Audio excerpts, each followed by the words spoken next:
Egypt دنیا کی پہلی بڑی سپر پاور فرعون کی سٹی. اسی ایجپٹ کے بارے میں آپ صلی اللہ علیہ وسلم نے اپنی وفات سے پہلے کلیئرلی بتا دیا تھا کہ تم مسلمان ضرور ایک دن ایجپٹ کو فتح کرو گے، لیکن یاد رکھنا جب تم ایجپٹ کو فتح کرو تو وہاں کے عام لوگوں کے ساتھ نیکی سے پیش آنا، کیونکہ وہ تمہارے رشتہ دار ہیں. ناؤ آپ صلی اللہ علیہ وسلم کی وفات کے کچھ ہی عرصے بعد مسلمانوں نے عمر بن خطاب کی لیڈرشپ میں رومن اور پرشین امپائر کو ہرا کر ان سے یہ سارے علاقے فتح کر لیے. لیکن جیسے ہی مسلمانوں نے یہ سارے علاقے فتح کیے، اچانک یہاں پر ایک بہت بڑا مسئلہ ہوا. ان نئے علاقوں میں ایک بہت ہی خطرناک بیماری طاعون ہر طرف پھیل گئی، جس سے مسلمانوں کی سپیڈ تو ختم ہو ہی گئی، لیکن اس بیماری سے مسلمانوں کے سارے بڑے جنرلز شہید ہو گئے اور نئے جنرلز کو چانس ملا کہ وہ آگے آ کر مسلمانوں کو لیڈ کر سکے. تو اب ان بڑے جنرلز کے شہید ہونے کی وجہ سے حضرت عمر نے ان علاقوں میں نئے جنرلز لگائے اور یہاں پر مسلمانوں کا آرمی چیف عمر بن عاص رضی اللہ تعالیٰ عنہ کو بنایا. عمر بن عاص کے آرمی چیف بننے کے بعد آہستہ آہستہ یہ بیماری ختم ہو گئی، اور جب حضرت عمر کو مدینہ میں اس کا پتہ چلا تو وہ خود حالات کو کنٹرول کرنے کے لیے مدینہ سے مسلمانوں کی فوج کی طرف گئے. لیکن آف کورس جانے سے پہلے انہوں نے مدینہ اور پورے عرب کا کنٹرول حضرت علی رضی اللہ تعالیٰ عنہ کے حوالے کیا. مطلب آف کورس اگر حضرت عمر کو اس سفر میں کچھ ہو جاتا تو آٹومیٹکلی حضرت علی رضی اللہ تعالیٰ عنہ اس پوری امپائر کے نئے خلیفہ بن جاتے. جیسے ہی حضرت عمر سیریا پہنچے، وہاں ان کی ملاقات نئے آرمی چیف عمر بن عاص سے ہوئی اور انہوں نے خلیفہ عمر کے سامنے ایک نیا زبردست پلان رکھا کہ اب ہمیں رکنے کے بجائے ایک نئی دنیا کی طرف جانا چاہیے، ایجپٹ. پر وہی ایجپٹ ہی کیوں؟ مسلمان تو رومن امپائر کے کیپٹل کی طرف بھی جا سکتے تھے، کیونکہ ایجپٹ کوئی عام علاقہ نہیں تھا اور پچھلے ہزاروں سال سے ایجپٹ دنیا کے سب سے رچ علاقوں میں سے ایک تھا، جس کی طاقت کو قرآن میں بھی بار بار ایکسپلین کیا گیا ہے. لیکن آخر ایجپٹ اتنا پاورفل بنا کیسے؟ آج سے 5000 سال پہلے دنیا کے حالات کچھ ایسے تھے کہ دنیا کی سب سے امپورٹنٹ چیز صرف ایک ہی تھی، پانی. اور جس کے پاس دنیا میں سب سے زیادہ پانی ہوتا تھا وہی پوری دنیا پر راج کرتا تھا. اینڈ آف کورس اس زمانے سے لے کر آج تک دنیا کی سب سے بڑی ریور ایجپٹ میں ہی تھی، نائل ریور. اور آہستہ آہستہ اسی دریا کے پانی کی طاقت کی وجہ سے پوری دنیا سے لوگ ایجپٹ میں آ کر آباد ہونے لگے، جس کی وجہ سے ایجپٹ دنیا کا سب سے طاقتور علاقہ بنا اور یہاں کے لوگ دنیا کے سب سے رچ لوگ بنے. جس کے بعد انہی لوگوں میں سے ایک آدمی کھڑا ہوا، کنگ نارمر، جس نے پورے ایجپٹ کو یونائٹ کر کے یہاں پر دنیا کی سب سے پہلی بادشاہت بنائی. بٹ ویٹ، یہ تو 5000 سال پرانی کہانیاں ہے، تو آج ہمیں اس سب کا کیسے پتہ ہے؟ ان دو ٹیبلٹس کو غور سے دیکھیں. آج تک آپ نے زندگی میں جتنی بھی ایجپشن رائٹنگز دیکھی ہیں، ان سب میں دنیا کی سب سے پرانی ایجپشن رائٹنگز یہی دو ٹیبلٹس ہیں، جس میں کنگ نارمر کو کلیئرلی دیکھا جا سکتا ہے. آہستہ آہستہ یہی ایجپشین امپائر طاقتور ہوتی گئی اور اگلے 1000 سال تک ایجپٹ ہی پوری دنیا پر راج کرتا رہا. 1000 سال تک دنیا کی سپر پاور رہنے کے بعد اب ایجپشین فرعونوں کو یہ بات کنفرم ہو چکی تھی کہ ان سے بڑا اس پورے یونیورس میں کوئی بھی نہیں ہے. جس کے بعد پہلی بار انہوں نے ایک ایسا دعویٰ کیا جو ان سے پہلے کسی نے نہیں کیا تھا. ایجپٹ کے فرعون نے اپنے آپ کو بادشاہ نہیں بلکہ خدا کہا، اور ان فرعونوں نے ایجپٹ میں ایک ایسا ریلیجن بنایا کہ فرعون تو دنیا میں ایک خدا ہے، لیکن تم عوام صرف اور صرف تبھی جنت جا سکتے ہو جب تک تم اپنے خدا فرعون کے غلام رہو، تاکہ کبھی بھی ایجپٹ کے لوگ فرعون کے خلاف بغاوت نہ کر سکے. تو اب پورا ایجپٹ فرعونوں کی عبادت کرنے لگا. لیکن آہستہ آہستہ ان فرعونوں کے ریلیجن میں بھی کچھ چینجز آنے لگی، اور آخر یہاں پر ایک بہت ہی عجیب کانسیپٹ آیا کہ ہر فرعون خدا نہیں ہے، بلکہ صرف وہی فرعون خدا رہے گا جس کا جسم اس کے مرنے کے بعد بھی ہمیشہ کے لیے ٹل دی اینڈ آف ٹائم بالکل ٹھیک ٹھاک رہے. تو اب ان فرعونوں کی آپس میں ایک ریس سٹارٹ ہوئی کہ کون اپنے جسم کو ہمیشہ کے لیے سیف رکھ سکتا ہے.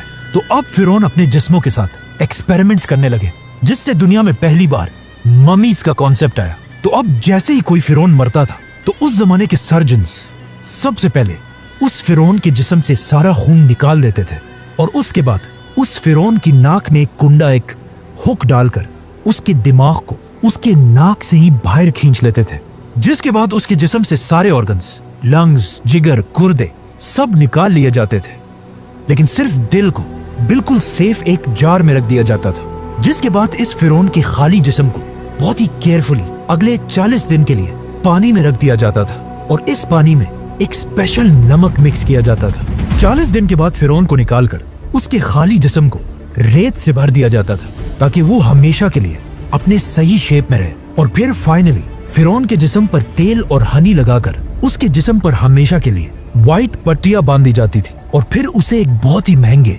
ताबूत में बंद कर दिया जाता था। इस ताबूत में फिरौन के जिस्म के साथ साथ खाने पीने की चीजें, बहुत सारा सोना, और मोस्ट इम्पोर्टेंटली उसका दिल उसके साथ दफना दिया जाता था। आहिस्ता आहिस्ता मरने के बाद हर फिरौन अपनी मम्मी बनाने लगा, और ये बिल्कुल एक आम सी बात बन गई। तो अब मरने के बाद खुदा बनने की ये रेस मम्मी से भी आगे निकल गई, और आने वाले नए फिरौन सिर्फ मम्मीज ही नहीं बल्कि अपने मम्मीज के ऊपर बड़ी बड़ी बिल्डिंग्स बनाने लगे, जो पहले तो सिर्फ नॉर्मल बिल्डिंग्स और टेम्पल्स थे, लेकिन आहिस्ता आहिस्ता ये बिल्डिंग्स बड़ी होती गई, और इस तरह दुनिया में पहली बार पिरामिड्स का कॉन्सेप्ट आया। तो अब जो भी फिरौन मरता था वो अपनी मम्मीज पर एक से बढ़कर एक बड़े बड़े पिरामिड्स बनाने लगे, और हर फिरौन ये चाहता था कि उसका पिरामिड पिछले फिरौन से भी बड़ा पिरामिड हो। और आहिस्ता आहिस्ता ये पिरामिड्स इतने बड़े हो गए कि आखिर एक फिरौन खुफू ने आज से 4,500 साल पहले दुनिया का सबसे बड़ा पिरामिड बनाया, the great pyramid of Giza. जब ये पिरामिड बनाया गया, ये उस जमाने में दुनिया की सबसे बड़ी बिल्डिंग थी, और अगले 3,500 साल तक दुनिया की सबसे बड़ी बिल्डिंग का टाइटल इसी पिरामिड के पास था। लेकिन 3,500 साल बाद आखिर इस पिरामिड का रिकॉर्ड लंदन के इस चर्च ने तोड़ दिया। लेकिन ये चर्च भी ज्यादा अरसा अपनी जगह पर खड़ा नहीं रह सका, और इसके गिरते ही पिरामिड दोबारा दुनिया की सबसे बड़ी बिल्डिंग बनी। लेकिन आने वाले वक्तों में आईफल टावर और बाकी बिल्डिंग्स ने पिरामिड्स का ये रिकॉर्ड तोड़ दिया। आज दुनिया की सबसे बड़ी बिल्डिंग बुर्जुल खलीफा है, वी ऑल नो दैट, जिसकी हाइट तो सबसे ज्यादा है, लेकिन वजन के हिसाब से अगर 12 बुर्ज खलीफा को मिला लिया जाए तब भी ये एक पिरामिड ज्यादा भारी है। मतलब ये पिरामिड इतना बड़ा है कि इस पिरामिड के अंदर 2000 बड़ी बड़ी ट्रक्स आसानी से पार की जा सकती है। नाउ सारे फिरौन ये पिरामिड्स तो बना ही रहे थे, लेकिन इन पिरामिड्स को बनाते हुए उन्हें इस बात का पता नहीं चला कि इनको बनाने के लिए बहुत ज्यादा पैसा खर्च होता था। इसीलिए ये पिरामिड आज दुनिया का सबसे बड़ा पिरामिड है, और इस पिरामिड के बाद आने वाले पिरामिड्स का साइज आहिस्ता आहिस्ता छोटा होने लगा। और सिर्फ पिरामिड्स ही नहीं बल्कि इन पिरामिड्स की वजह से पूरी इजिप्ट की इकोनॉमी भी कमजोर होने लगी, और हजारों साल में पहली दफा ऐसा लग रहा था कि फाइनली इजिप्ट अपने सुपर पावर होने का टाइटल खो देगा। जैसे इजिप्ट की इकोनॉमी बहुत ही कमजोर हुई, ये एग्जैक्टली वही टाइम था जब मिस्र के बाजार में एक छोटा सा बच्चा गुलाम बनाकर बेचा जा रहा था। लेकिन ये बच्चा बाकी सारे बच्चों से बिल्कुल डिफरेंट था, मतलब उस जैसा खूबसूरत वहाँ कोई भी नहीं था, जिसकी वजह से इस बच्चे को मिस्र के एक बहुत ही पावरफुल मिनिस्टर ने अडॉप्ट कर लिया, और फिर आगे जाकर यही गुलाम बच्चा यूसुफ अलैहिस्सलाम पूरे इजिप्ट का प्राइम मिनिस्टर बना। यूसुफ अलैहिस्सलाम ने बादशाह के साथ मिलकर इजिप्ट की पूरी इकोनॉमी को कंट्रोल किया, और वो इजिप्ट जो इससे पहले बिल्कुल टूटने वाला था, दोबारा उसे एक सुपर पावर बनाया। लेकिन उनकी वफात के बाद यूसुफ अलैहिस्सलाम और उनके भाइयों की औलाद बनी इसराइल यही इजिप्ट में रहने लगे, और कुछ ही अरसे में इजिप्ट के सबसे पावरफुल लोग बन गए। लेकिन जैसे ही बनी इसराइल अपनी ताकत की पीक तक पहुंचे, अचानक इजिप्ट में दो बड़ी ताकतों के दरमियान एक बहुत बड़ी जंग शुरू हुई, जिसमें एक नए फिरौन ने आकर पुराने खानदान को खत्म कर दिया और इजिप्ट में एक नई बादशाहत बनाई। इस नए फिरौन ने इजिप्ट के पुराने सारे रूल्स को तोड़कर एक नया निजाम बनाया, जिसमें सबसे इम्पोर्टेंट रूल ये था कि आज के बाद बाहर से आए हुए लोगों को इजिप्ट में बिल्कुल भी बर्दाश्त नहीं किया जाएगा। जिसके बाद ऑफ कोर्स बनी इसराइल पर इजिप्ट में बहुत सख्त जुल्म किया जाने लगा, जिस तरह आज भी अमेरिका के नए सदर डोनाल्ड ट्रंप ने आते ही I will declare a national emergency at our southern border. बिल्कुल उसी तरह अमेरिका से इमिग्रेंट्स को निकालने का प्लान बनाया है। अब इजिप्ट के सारे बनी इसराइल को नए फिरौन ने आते ही बनी इसराइल के सारे कारोबार बंद कर दिए और उन्हें अपना गुलाम बना दिया, और इसी तरह अगले 400 साल तक बनी इसराइल इजिप्ट के लोगों के गुलाम रहे। लेकिन इन 400 सालों में बनी इसराइल के दिलों में सिर्फ एक ही उम्मीद थी कि एक दिन जरूर उनका एक पैगंबर आएगा जो उन्हें इस सख्त गुलामी से निकालकर आजाद कर देगा। और एग्जैक्टली ऐसा ही हुआ। 400 साल बाद अचानक एक दिन फिरौन के पास एक नजूमी आया और उसने आकर फिरौन को बताया कि बहुत जल्द इजिप्ट की जमीन पर एक बच्चा पैदा होगा जिसका ताल्लुक बनी इसराइल के खानदान से होगा, जो तुम फिरौनों की इस 3000 साल की एम्पायर को खत्म कर देगा। यह सुनकर फिरौन बिल्कुल हैरान रह गया और उसने फौरन हुक्म दिया कि बनी इसराइल में आज के बाद जो भी लड़का पैदा होगा उसको पैदा होते ही मार दिया जाए। जिसके बाद उसके सोल्जर्स हर घर में जाकर माओं से बच्चे छीन कर उनको मारने लगे, लेकिन जिस बच्चे को वो असल में ढूंढ रहे थे, मूसा अलैहिस्सलाम, वो उनके हाथ ना आ सका, उसे वो मार नहीं सके, बल्कि इस बच्चे को फिरौन अपने ही घर में पालने लगा। यहाँ से आगे जो हुआ वो हम सबको बताए। मतलब मूसा अलैहिस्सलाम ने पैगंबर बनने के बाद फिरौन के सामने आकर एक ही डिमांड रखी कि मेरे खानदान बनी इसराइल को गुलामी से आजाद कर दिया जाए। और बहुत सारे मिरेकल्स के बाद आखिर फिरौन ने उनकी बात मान ली और बनी इसराइल को आजाद करके इजिप्ट से निकलने की इजाजत दे दी। जिसके बाद बनी इसराइल के 6 लाख लोग एक ही रात में 400 साल के बाद इजिप्ट को छोड़कर फलस्तीन की तरफ रवाना हुए। लेकिन अचानक पता नहीं ऐसा क्या हुआ कि उस वक्त के फिरौन रैमसेस ने बनी इसराइल को इजाजत देने के बाद भी अपना किया हुआ वादा तोड़ दिया और अपनी पूरी फौज को जंग के लिए तैयार होने का हुक्म दिया। जिसके बाद रैमसेस अपनी फुल ताकत के साथ मूसा अलैहिस्सलाम का पीछा करने लगा।